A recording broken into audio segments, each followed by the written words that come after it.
रास से विरक्ति और राधा का भाव। जहाँ प्रेम लीला नहीं रहता, साधक स्वयं लीला बन जाता है। कहते हैं इस संसार में प्रेम को अक्सर पाने और खोने की भाषा में समझा जाता है। मिलन को सफलता और विरह को विफलता माना जाता है। पर ब्रज की भूमि पर प्रेम का गणित उल्टा है। यहाँ जो पाया जाता है वह बंधन बन जाता है और जो छूट जाता है वही मुक्त करता है। यही कारण है कि ब्रज का प्रेम इतिहास नहीं बनता, वह साधना बन जाता है। बंसी बुलावा नहीं विसर्जन। जब श्री कृष्ण की बंसी ब्रज में गूंजती थी तो वह कानों तक सीमित नहीं रहती थी, वह देह की स्मृति को धीरे धीरे मिटाती थी। गोपियां घर नहीं छोड़ती थीं, वे अपने आप को छोड़ती थीं। रास्ते में पांव नहीं चलते थे, अहंकार गलता था। और जब वे रास में पहुंचती थीं, तो वहां कोई स्त्री नहीं होती थी, कोई पुरुष नहीं होता था, केवल रस होता था। रास नृत्य नहीं था, वह देह का विसर्जन और आत्मा का उत्सव था। बलराम जी मर्यादा का प्रकाश। बलराम जी उस भूमि के रक्षक थे जहां धर्म खड़ा रहता है।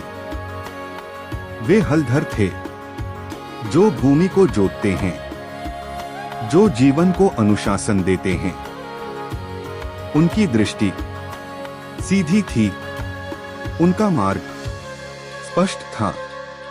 वे जानते थे जहां नियम है वहां सीमा है, और रास सीमा का नहीं, विलय का क्षेत्र था।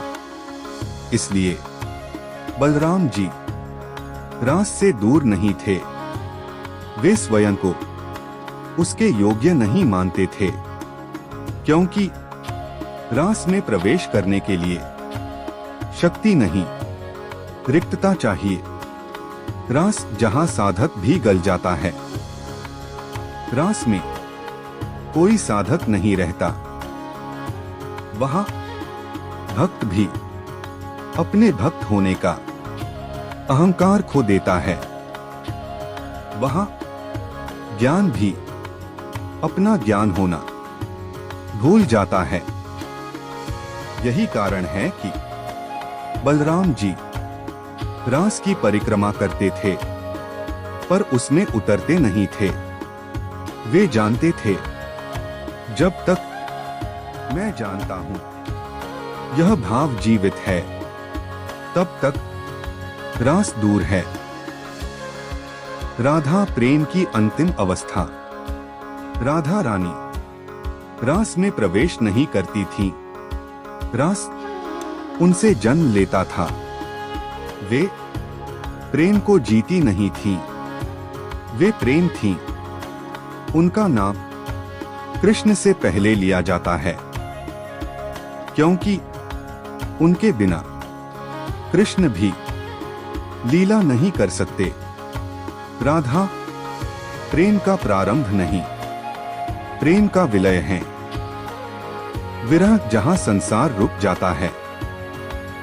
जब कृष्ण ब्रज से दूर गए तो गोपियों का हृदय टूट गया, आंसू बहने लगे, प्रश्न उठने लगे, जीवन भारी हो गया। पर राधा नहीं रोई, क्योंकि रोना उस प्रेम का होता है जो अभी भी दूरी को मानता है। राधा दूरी को मानती ही नहीं थी। राधा का मौन सबसे ऊंची प्रार्थना। राधा का मौन कोई पीड़ा नहीं था, वह स्थिरता थी। ऐसी स्थिरता जहां कृष्ण की अनुपस्थिति भी उपस्थिति बन जाती है। उनका विरह रिक्त नहीं था, वह इतना भरा था कि उसमें आंसू की जगह ही नहीं थी। बलराम जी का प्रश्न, साधक का प्रश्न। जब बलराम जी राधा के पास आए तो वे भाई बनकर नहीं आए, वे जिज्ञासु बनकर आए। उन्होंने पूछा, राधे, यदि विरह इतना बड़ा दुख है तो तुम कृष्ण के बिना इतनी शांत कैसे हो? यह प्रश्न हर उस व्यक्ति का था जो ईश्वर को बाहर ढूंढता है।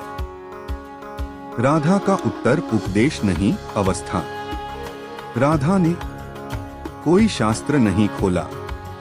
उन्होंने यमुना को देखा और धीरे से कहा, जिसमें कृष्ण बसे हों उसे अलगाव कैसा?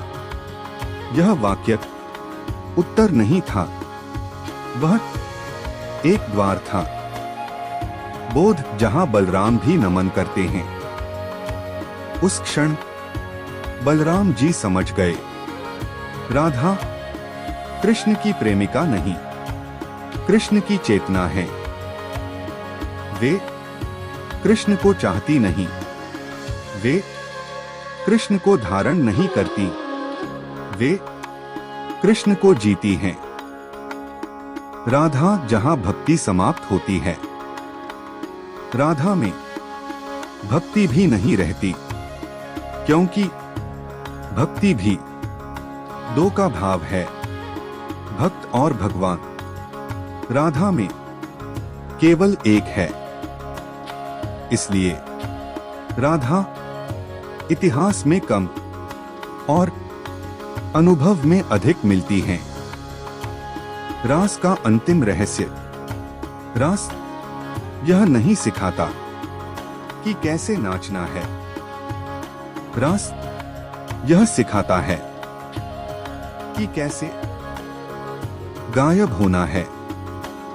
और जो पूरी तरह गायब हो गया, उसी में परम धर जाता है।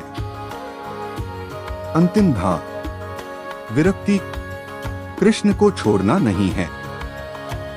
विरक्ति सब कुछ छोड़कर कृष्ण हो जाना है।